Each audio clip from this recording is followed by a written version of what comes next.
Oh my goodness. Do you hear that? That was the leak. All right, fine. Okay, we're talking about leaks today, and I don't like them. I don't like leaks. Let me do some quantifying as I tend to do.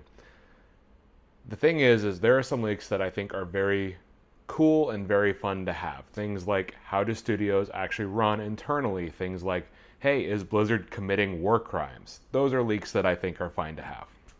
What I don't really like is the prevalence of leaks that are basically confirming what games exist and what games don't, and a lot of them are fake. And now we've got this big old crazy leak going on with Grand Theft Auto 6, which, for the record, this video is not really about that. It just happens that I had planned this around the time that the leaks were happening.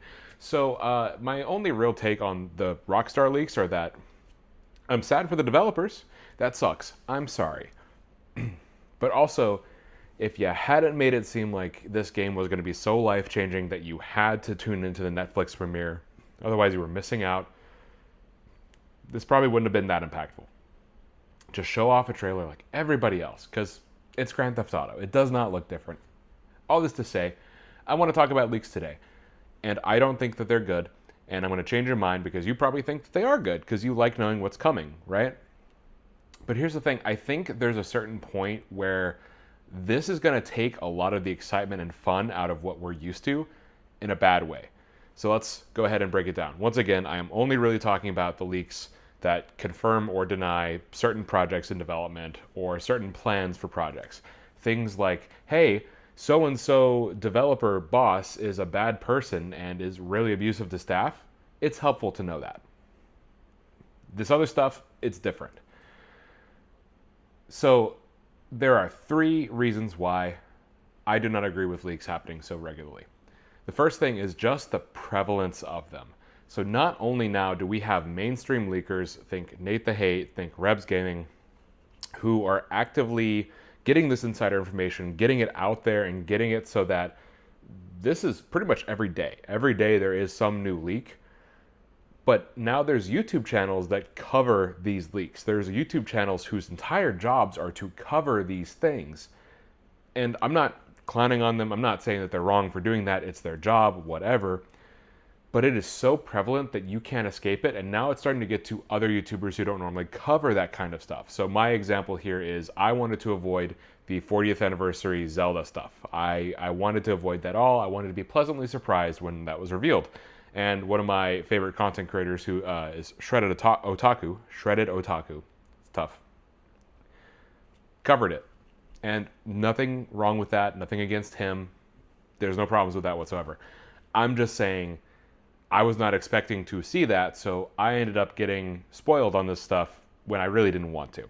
So the prevalence of these things is just so widespread. It's on Reddit, it's on Facebook, it's on Twitter, it's on YouTube. There's no way to avoid it because leaks are so endemic to everything that we do now. It's very difficult to avoid them. I don't really like that. I feel like it sucks. I can't avoid it even if I wanted to, because the first thing you probably thought was, well, why don't you just avoid it if you don't like it so much? I can't. Nobody can. It's everywhere. And it's getting really tough.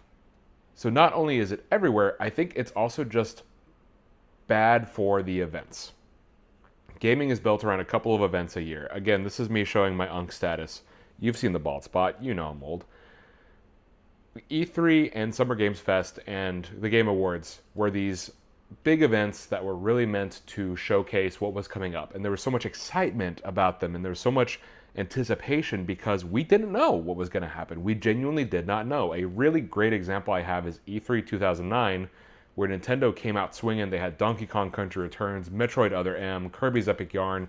These are games that nobody had any clue were in development, and to see them all back to back to back, regardless of the actual quality of them, which, other than Other M, the other two games are pretty good. It was really cool. It was awesome. We had no idea. It was like, whoa, Nintendo came to play. And we don't get that anymore because everything gets leaked months ahead of time. The Ocarina of Time remake, the Star Fox remake. Who cares? We already knew it. There's no anticipation and there's no real build up to these big events. And I think, yes, ultimately these are advertisements. These events are just really big advertisements. I do think it matters as far as uniting the gaming community to have these big events and have these big reveals so that we can all celebrate them together. Whereas now, half of the audience has already seen it and the other half like vaguely knows about it. And I don't think that's very fun or interesting. I also think, again, it kind of sucks knowing this stuff going in. The Ocarina of Time remake would have been way more impactful had I not known about it for 2 months prior. And I want to remind you, I did not actively search this information. I was not like checking Google and being like, where's the Ocarina of Time information? I wasn't. I really wasn't. It just kept hitting my Reddit feed. I'm not subscribed to Games and Leaks. I'm not subscribed to any of this stuff. It just pops up. So what am I supposed to do? Right? I can't just randomly block out the things that I'm reading when I see what subreddit they are. Well, and I quit Reddit anyway, so thankfully I'm avoiding some of it, but it gets covered by YouTube. And another problem that I find is that not only are we not excited anymore, not only can we not avoid it, I think expectations are very unrealistically set up because of these leaks and rumors. There are so many unsubstantiated leaks. There's tons of people who just make fake stuff constantly for attention, like Scott the Woz. That's not a joke. I mean, it is a joke. But he made a fake, I believe it was a Yoshi 3DS, and it actually got picked up and used as a stock image by another publisher. It might have been Kotaku. I don't fully remember. He did talk about it on his channel. But man, there's so much stuff out there. And it's bad. It's rough, and it's setting people's expectations way too high, and they're expecting things that don't make sense and aren't realistic.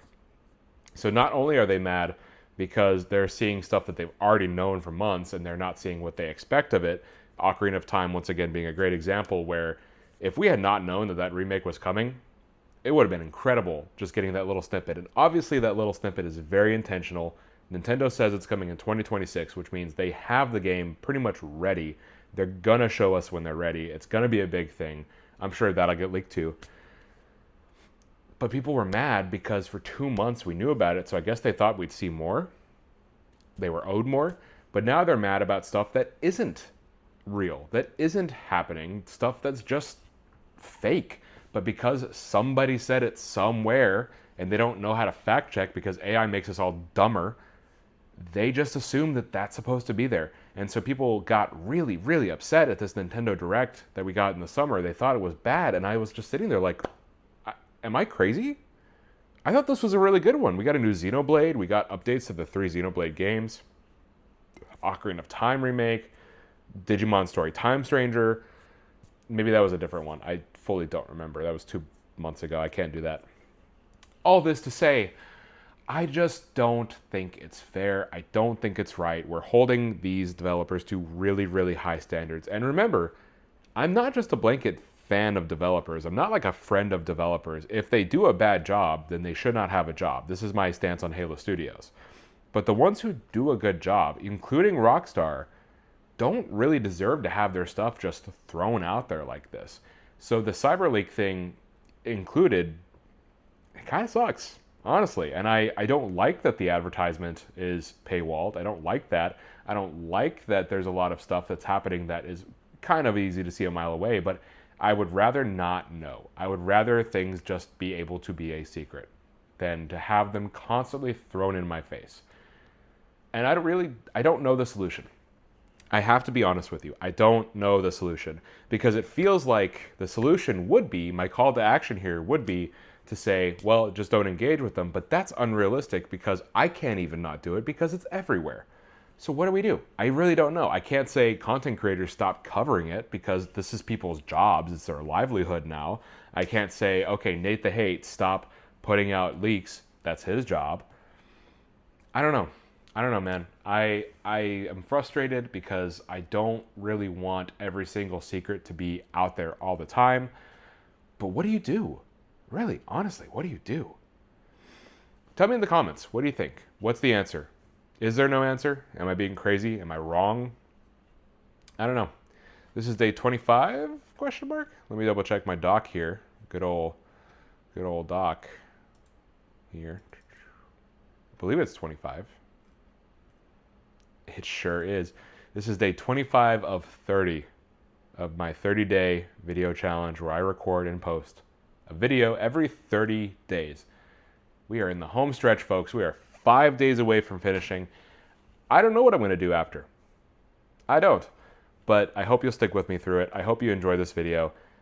I just like doing this. This is my thing. This is my jam. I'm having fun. That's it. That's the end of my thought. Okay. Bye.